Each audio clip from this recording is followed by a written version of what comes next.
संग दिलों की दुनिया है ये, यहाँ सुनता नहीं फरियाद कोई, यहाँ हंसते हैं लोग तभी जब होता है बर्बाद कोई। नमस्कार मेरे प्यारे साथियों, मैं अनुराग सिंह एक बार फिर हाजिर हूँ आपके YouTube channel बिमलेंदा classes.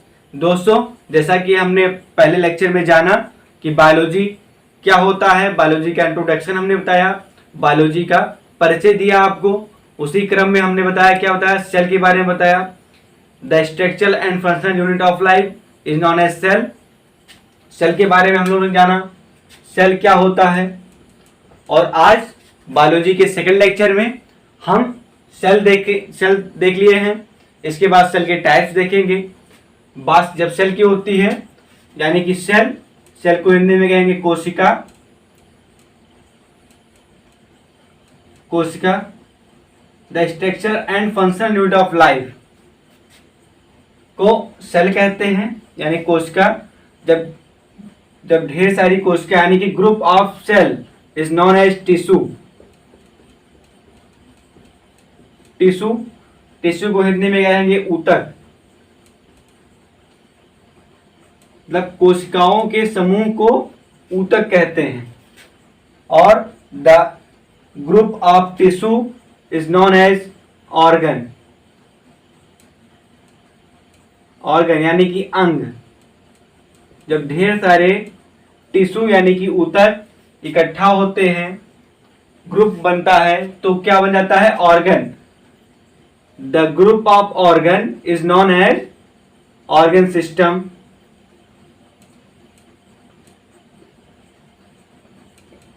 Organ system यानी कि अंग तंत्र।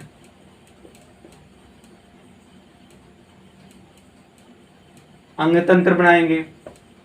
और जब ढेर सारे ऑर्गन सिस्टम एक पार्टिकुलर कार्य करने लगते हैं तो क्या बन जाता है, ऑर्गेनिज्म बन जाता है, यानी कि एक जीव बन जाता है या जंतु बन जाता है।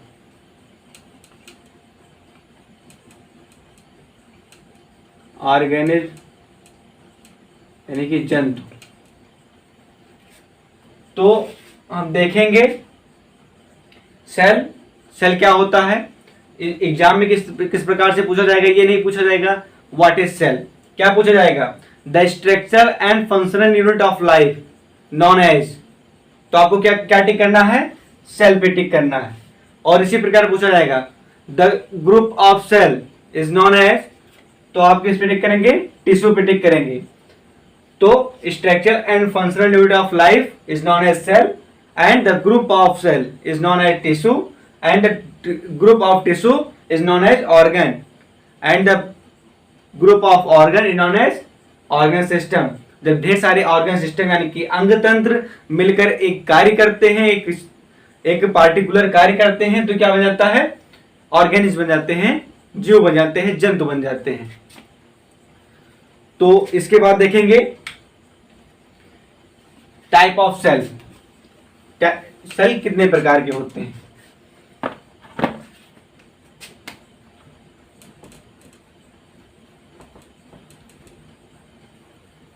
Type of cell,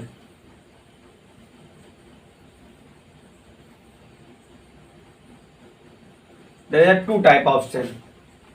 First, prokaryotic, second eukaryotic।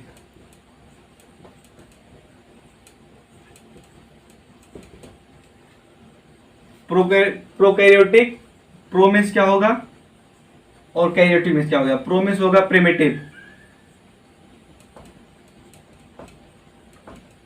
Primitive होगा, और कैरियोटिक मीन्स क्या होगा, न्यूक्लियस होगा। प्रिमिटिव को हिंदी में क्या कहेंगे, प्राचीन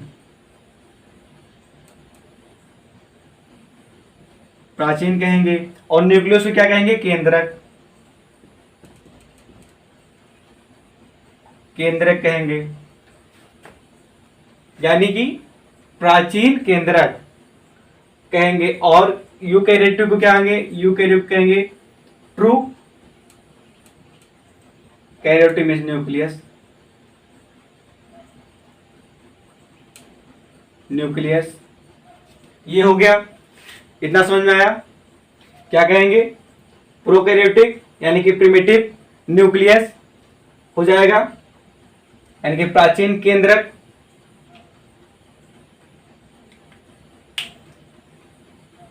हाँ, जैसा कि आप जानते हैं कि आपने काफी बुक्स पढ़े होंगे, उसमें देखे होंगे बुक्स में क्या बताता है कि प्रोकैरियोटिक में न्यूक्लियस नहीं पाए जाते हैं और यूकैरियोटिक में न्यूक्लियस पाए जाते हैं, लेकिन ऐसा नहीं होता है। न्यूक्लियस दोनों में पाए जाते हैं। वो सेल या सेल में न्यूक्लियस नहीं पाए जाएंगे तो वह निर्जीव हो जाएगा। सभी जीव सेल्स में क्या पाए जाते हैं? न्यूक्लियस पाए जाते हैं। लिविंग सेल्स में क्या पाए जाते हैं? न्यूक्लियस पाए जाते हैं। और देखेंगे हम कि किस प्रकार, तब कहेंगे आप क्या डिफरेंस होता है जब दोनों में न्यूक्लियस पाया जाता है। तो यूकैरियोटिक और प्रोकैरियोटिक में क्या डिफरेंस होता है ये हम बताएंगे। जैसे कि ये ऑर्गेनिज्म, ये हो गया, क्या होगा? ये न्यूक्लियस हो गया, केंद्रक हो गया। अब इसके चारों तरफ क्या पाया जाता है? Nucleus membrane.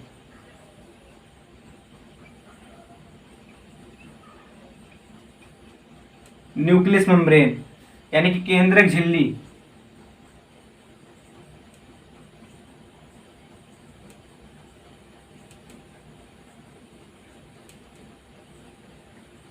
केंद्रक झिल्ली पाया जाता है, यानी कि प्रिमिटिव टाइप का, क्या? प्राचीन टाइप का, अनडेवलप्ड, मतलब पूरी तरह से डेवलप नहीं होता है। जो प्रोकैरियोटिक में न्यूक्लियस के चारों तरफ होता है, यानी कि न्यूक्लियस मेम्ब्रेन जो होता है वो वेल डेवलप नहीं होता है, कहीं कहीं पे ब्रेक होता है वो। इसलिए क्या कर सकते हैं इसे कि इसमें न्यूक्लियस अब्सेंट होता है। पहला कभी बताएंगे, इसमें क्या देखेंगे? पहला डिफरेंस देखेंगे, क्या देखेंगे? अब्सेंट होता है, अब्सेंट। और क्या पाया जाता है? न्यूक्लियस में क्या पाया जाता है? प्रोकैरियोटिक में क्या पाया जाता है? प्रोकैरियोटिक में न्यूक्लियस क्या पाया जाता है? प्रिमिटिव टाइप का पाया जाता है, प्राचीन टाइप का पाया जाता है।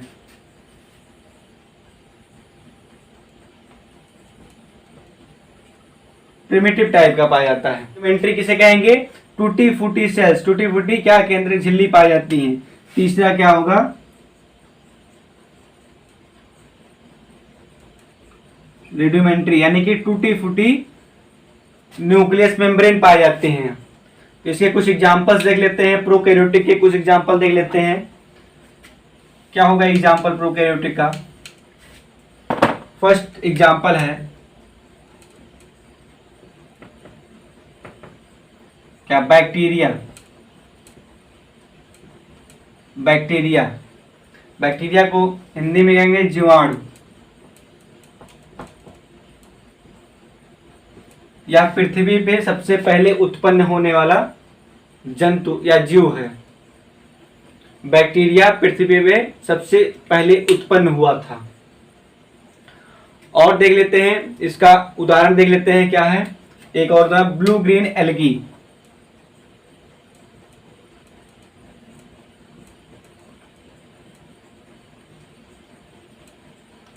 ब्लू ग्रीन एल्गी, इसको हिंदी में क्या बोलेंगे? नील हरित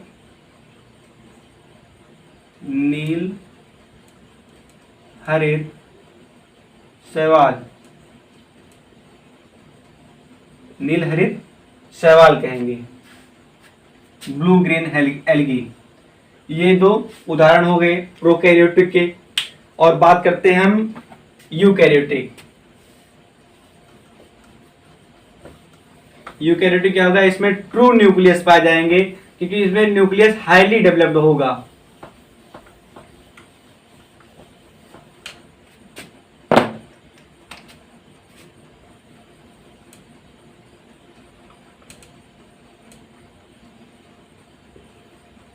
इसे क्या बोलेंगे? Nucleus membrane.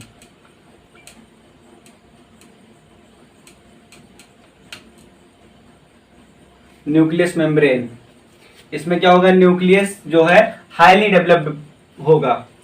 और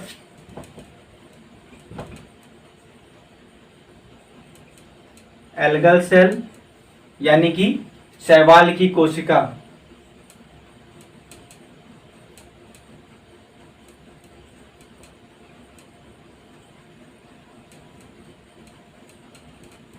इसको हिंदी में शैवाल की कोशिका कहेंगे, एल्गल सेल।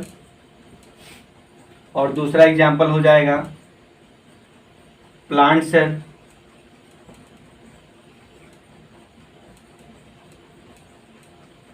पादप की कोशिका।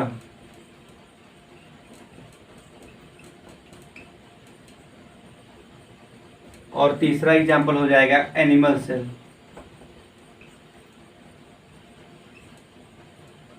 ये जंतु की कोशिका। ये सभी आएंगे यूकैरियोटिक में आएंगे। क्या आएगा? एल्गल सेल शैवाल की कोशिका, प्लांट सेल पादपों की कोशिका, एनिमल सेल यानी कि जंतुओं की कोशिका। अब आप पूछेंगे बच्चों कि हम यानी कि ह्यूमन किस में आएंगे, प्रोकैरियोटिक में आएंगे कि यूकैरियोटिक में आएंगे? तो हम बता दें आपको कि हम लोग भी एनिमल्स में आते हैं। वो एनिमल्स जो सोशल बिहेवियर करते हैं, जो सोशल बिहेवियर करते हैं, वो हम लोग भी एनिमल्स में आएंगे यानी कि यूकैरियोटिक में। यूकैरियोटिक में हम लोग आएंगे। और नोट कर लीजिए, एक एग्जाम के दृष्टि से बहुत ही अच्छा, बहुत ही इंपॉर्टेंट नोट है कि ब्लू ग्रीन एल्गी को क्या कहते हैं। ब्लू ग्रीन एल्गी जो होता है वह कनेक्टिव लिंक बिटवीन बैक्टीरिया और एल्गी का कनेक्टिव लिंक होता है। लीजिए नोट क्या होगा, नोट क्या होगा कि आपसे क्वेश्चन पूछेगा what is connective link between algae and bacteria. तो आपको क्या बताना है? Blue green algae is a connective link between bacteria and algae.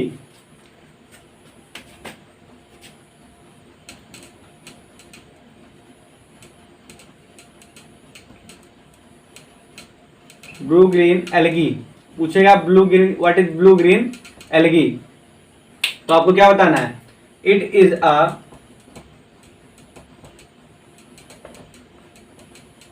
connective link between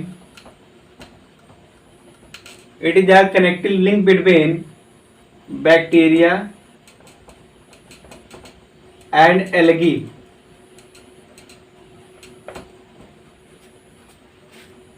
It is a connective link between bacteria and algae. ये clear हो गया? हाँ, तो हम आगे बढ़ते हैं। अब क्या देखेंगे हम? व्हाट इज ऑर्गेनिज्म यानी कि जीव क्या होते हैं, जीव के बारे में जानेंगे। ये कितने पार्ट्स में डिवाइड हुए हैं? On the basis of number of cells, cells के नंबर के अकॉर्डिंग ऑर्गेनिज्म को दो पार्ट्स में डिवाइड किया गया है। कौन कौन से पार्ट्स में?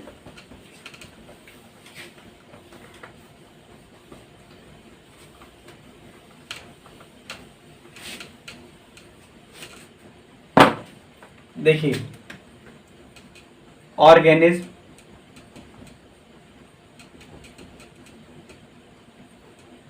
हिंदी में क्या कहते हैं इसको? जीव। जीव। अब ऑर्गेनिज्म कितने प्रकार के होते हैं? ऑन द बेसिस ऑफ, क्या होगा? On the basis of number of cell, numbers of cell, the organism are two types. कितने टाइप के होंगे? दो प्रकार के होंगे। अब कौन कौन से ऑर्गेनिज्म होंगे? Unicellular, unicellular and multicellular.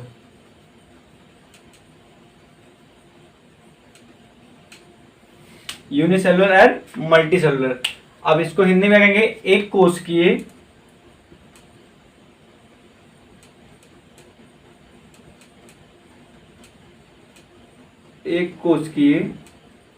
और मल्टी सेलुलर क्या कहेंगे, बहुकोशिकीय।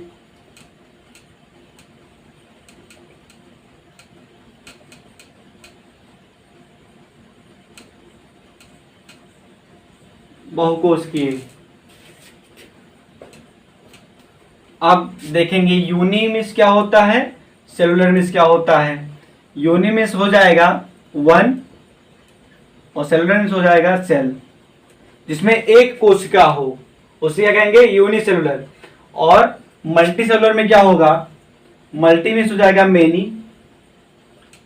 सेलुलर मिस हो जाएगा सेल।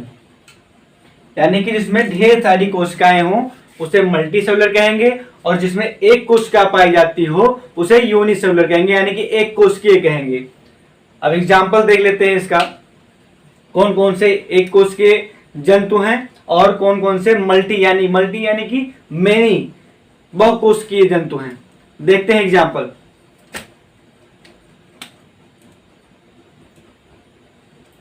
एग्जाम्पल देख लेते हैं, क्या होगा एग्जाम्पल, बैक्टीरिया यानी कि जीवाणु, हिंदी में इसे जीवाणु कहेंगे। बैक्टीरिया क्या होगा, यूनिसेलुलर में आएगा। और दूसरा क्या होगा, ब्लू ग्रीन एल्गी,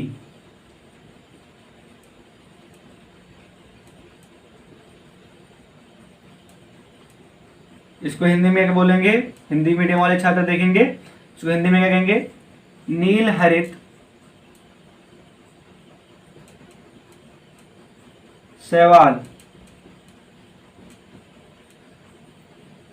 नील हरित शैवाल।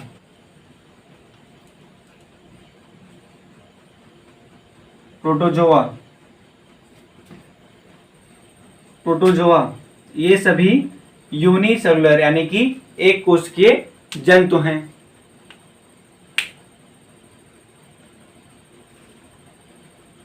और इसके साथ देखते हैं मल्टी सेलुलर में कौन कौन से जंतु आएंगे, बहुकोशिकीय में कौन कौन से आएंगे।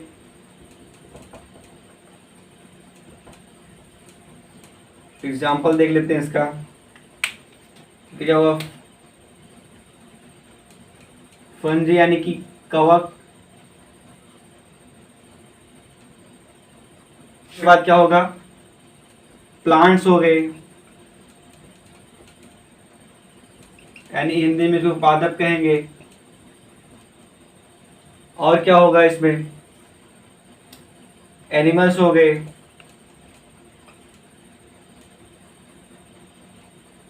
जंतु, ये सभी मल्टी सेलुलर में आएंगे। किस में आएंगे, मल्टी सेलुलर में आएंगे। तो आज के लिए बस इतना ही, हम अगले वीडियो में आपको बताएंगे इसके आगे क्या होता है। तो इसे आप नोट कर लीजिए या इसका स्क्रीनशॉट ले लीजिए। धन्यवाद, आपका दिन मंगलमय हो।